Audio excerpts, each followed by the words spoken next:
رسالة للعالم من بغداد، رسالة للعالم من العراق. اتذكر البطل الزعيم الرئيس عبد الفتاح السيسي لما اتذكر يتكلم الكل يسمع كلمة الرئيس عبد الفتاح السيسي النهارده في القمة العربية الاستثنائية في العراق. بغداد وهل خلق الله مثلك في الدنيا أجمعها بغداد. تحية طيبة للعراق وشعب العراق وبغداد ولكل الأمة العربية.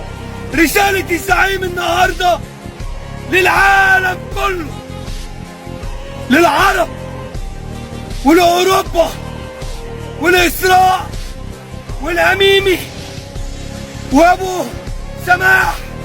الرسالة واضحة، الرسالة صريحة، كلمة ترج الدنيا. راسنا في السما يا ريس، راسنا في السما يا ريس. تسلم لسانك، الرسالة واضحة.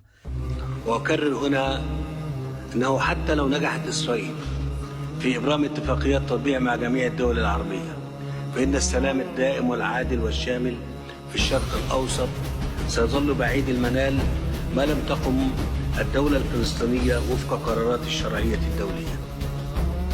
ومن هذا المنطلق فإنني أطالب الرئيس ترامب بصفته قائدا يهدف إلى ترسيخ السلام ببذل كل ما يلزم من جهود وضغوط لوقف إطلاق النار في قطاع غزة، تمهيدا لإطلاق عملية سياسية جادة يكون فيها وسيطا وراعيا تفضي إلى تسوية نهائية تحقق سلاما دائما على غرار الدور التاريخي الذي اطلعت به الولايات المتحدة في تحقيق السلام بين مصر وإسرائيل في السبعينات.